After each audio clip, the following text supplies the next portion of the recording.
Mr. Speaker. I've given you the call. So thank you, Mr. Speaker. Mr. Speaker, I want to begin for the first time, possibly for the only time, by endorsing 100% the comments made by Hone Harawira in the speech that he just made on this piece of legislation before the House. There was nothing in the speech that he made that I disagreed with. There was much in the speech that he made that I strongly endorse, that I think that members on all sides of the House would be well advised to listen to, and much in what he had to say that I think we should take on board, not just in this debate but in many other debates when it comes to law and order, to the incarceration of prisoners. Mr. Speaker, the common feature that I found, with the possible exception of the last contribution from Simon Bridges, but the characteristics of all of the other contributions for the other side have been filled with anger and hatred. And I can understand that to some extent when it comes to debates around law and order. I can understand that when it comes particularly to serious criminals and them serving their time in prison. But the problem is, when it comes to debates around law and order, anger and hatred seldom advance matters very far at all. And in fact, the point that Hone Harawira made, which I totally endorse, is that so many of the people in our prisons feel nothing but anger and hatred from the society around them, and often know no different to that, and often have never felt anything other than that from the society around them. They become so disenfranchised, and that is a contributing factor to their offending. And what this bill does is it will disenfranchise them from society even further. Voting is a duty that all citizens should have, with the exception, and I accept with the exception, of the most serious criminal offenders who are already prevented from voting under the law.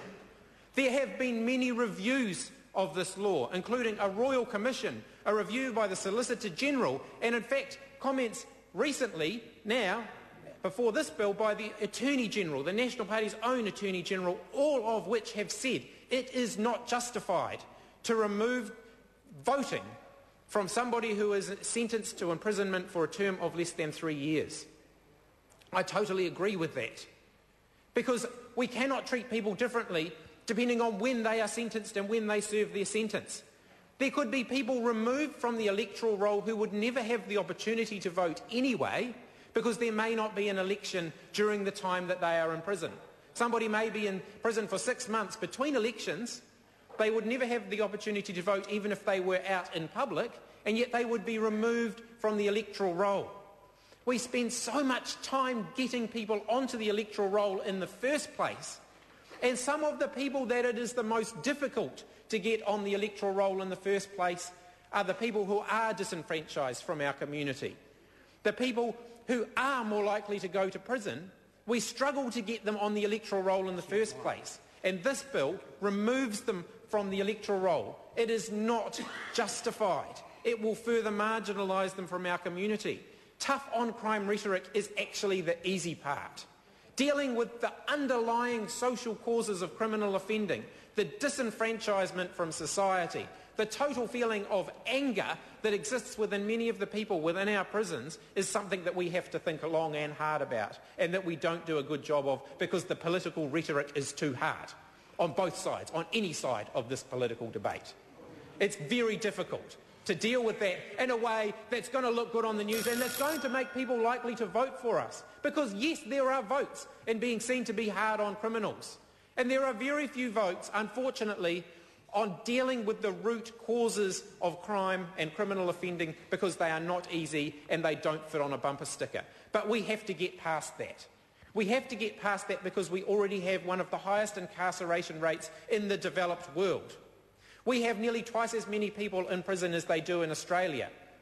A population whose gene pool was handpicked by the best magistrates in the United Kingdom, and yet they have a lower level of criminal offending apparently than New Zealanders do. I simply don't accept that. What I believe and what I accept is that the political rhetoric in New Zealand has gotten to the point where we can no longer have a rational debate about this. We have to step back from that. The tough on crime rhetoric has to stop. We have to take this matter much more seriously, and this is not the way to advance these issues. call Todd McLeay. Mr Speaker, thank you very much, and it gives me a pleasure to rise and speak on this bill presented to the House by Paul Quinn, the Electoral Disqualification of Convicted Prisoners Amendment Bill.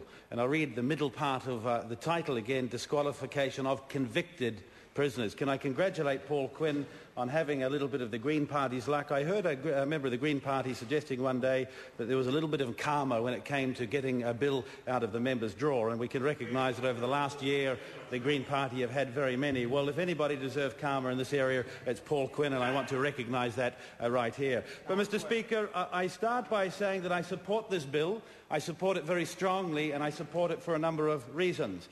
To exercise a vote is an important right, and it is one that is exercised and enjoyed by law-abiding citizens all throughout this country. And it's one that's held, it's a right that's held extremely importantly by law-abiding citizens. Now, when you break the law in this country and many others, there is consequence. And that consequence is that you lose a number of the rights that law-abiding people in New Zealand enjoy. The right to freedom, that's lost. And I think everybody in this House would agree that when it comes to people who commit crime, that freedom is lost. The right to association is also lost because of the means of incarceration. I think the right for, as somebody was mentioning earlier, the right to stand for election is something that is lost. And I believe that it's only proper that you lose the right to exercise your voice in society through your vote when you have been sentenced to a period of time in prison. Now, Mr Speaker, there's a simple way to retain your vote for all those who hold this preciously, this right precious to them, and that's to not break the law. Don't go out and commit crimes. But if you do commit a crime, if you do break the law, then the right that somebody who's law-abiding has over you is something that I hold as being more important.